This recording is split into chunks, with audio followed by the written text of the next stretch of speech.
The office clock blinked 2:15 p.m., but Mariah had been sitting outside the manager's office for what felt like an eternity.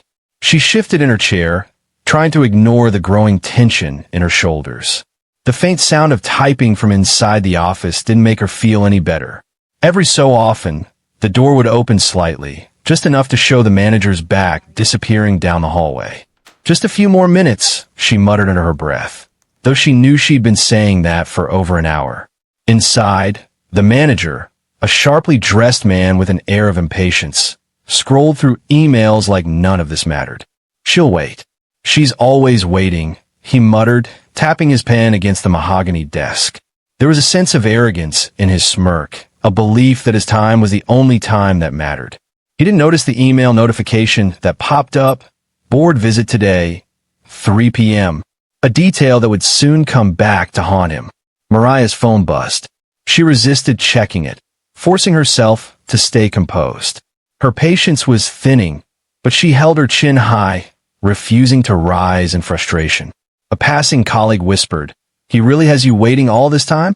She gave a small nod, forcing a polite smile. "Yeah, just another day," she said, but inside, the indignation simmered. This wasn't just about being kept waiting. It was about being ignored, undervalued, and disrespected in front of the very people who should recognize her worth.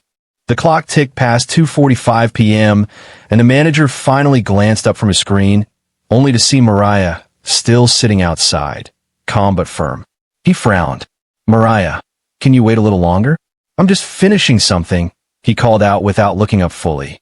His tone was sharp, impatient, almost dismissive. Mariah's fingers tightened around the strap of her bag. "I've been waiting over an hour, James. I don't mind waiting, but I need to know when this meeting will start," she said, her voice steady but layered with tension. James waved her off. "Just sit. It'll be a few more minutes." "Really?" He returned to his emails, completely absorbed. Mariah sighed quietly, lowering herself back into the chair. She could feel the irritation in the office, the curious glances from coworkers who were beginning to murmur amongst themselves. A young assistant leaned in and whispered, "I can't believe he's doing this to you." She shook her head slightly, refusing to give them the satisfaction of a reaction. Meanwhile, James tapped his pen, oblivious to the growing storm. "I don't have time for this," he muttered, scrolling through the email about the board visit again. "Maybe they'll be late. Maybe no one will notice." He smirked at the thought, thinking he had the upper hand. But what he didn't realize was that timing has a way of catching up, and some lessons come faster than arrogance can anticipate. Mariah's patience wasn't just endurance, it was strategy. She knew the value of composure. But her heart thudded in quiet anger, imagining the confrontation if the board walked in right now and witnessed this. By 3 p.m., the office atmosphere had shifted. The faint hum of printers and distant phone calls felt heavier, almost tense, as if the walls themselves sensed the storm about to hit. Mariah sat quietly, eyes fixed on the floor, though every nerve in her body was alert. James finally looked up again, irritation clear on his face. "Mariah, I said just a few more minutes. Do you mind? I've been waiting over an hour, James. The board is coming today. Don't you think it's time to start?" she asked, her voice calm but firm, cutting through the haze of his arrogance.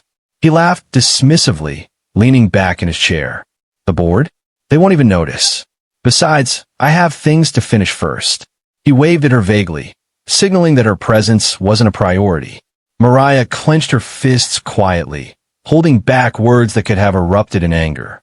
"Not today," she thought. "I'll let the timing speak for me." She remained seated, composed, letting the minutes stretch painfully, knowing that patience could become power. From the hallway, colleagues exchanged glances. Whispers floated. "Do you see him?" one murmured. "Ignore her like that?" another added. Mariah felt a strange mixture of frustration and quiet satisfaction. She wasn't alone in this.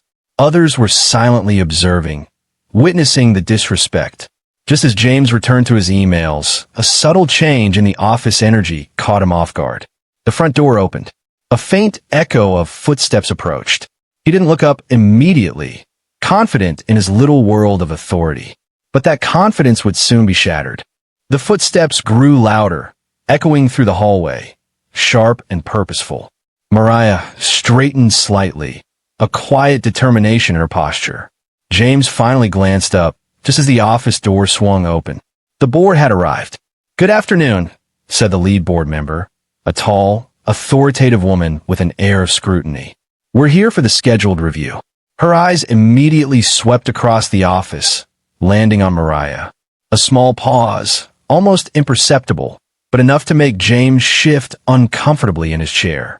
Mariah stood, meeting the board member's gaze calmly. "Good afternoon. I've been waiting for this meeting," she said politely but firmly, her voice carrying confidence and composure. James opened his mouth, but the words caught in his throat. His usual arrogance faltered under the board's watchful eyes. Just finishing up some," he stammered, suddenly aware that all the waiting, all the dismissiveness was being observed firsthand. The other board members exchanged looks, subtle but unmistakable signals of disapproval. "Is this typical?" one asked quietly, eyebrows raised. Mariah remained silent, letting the situation speak for itself. The hours of waiting, the ignored emails, the dismissive tone, all of it was laid bare in front of the people who held authority over the manager. James fumbled, trying to regain control, but the board's presence made it impossible. Every gesture, every action he had taken to belittle her was now under a spotlight. One of the board members leaned forward, fixing James with a pointed look. "Mariah, thank you for your patience. It's clear you handled yourself professionally under circumstances that would frustrate most people."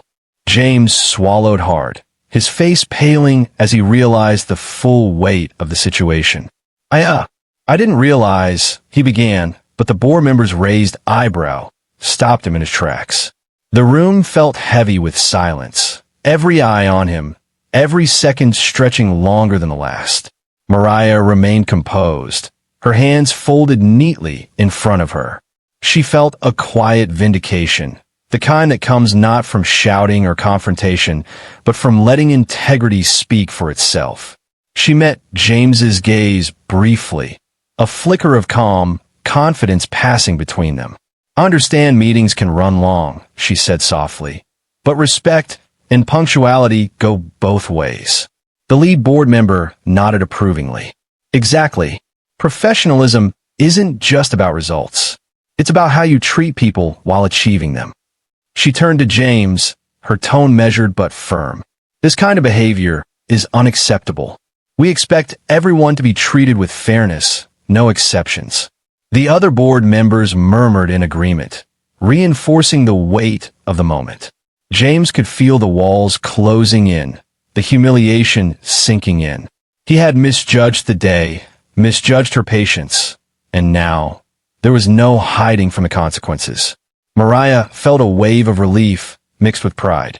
For hours she had waited, had endured subtle disrespect, and now the truth was undeniable.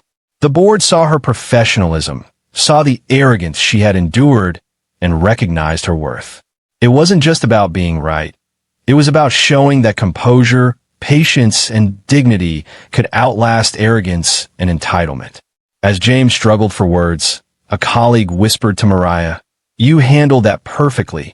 She gave a small, grateful smile, feeling the quiet triumph of integrity winning the day.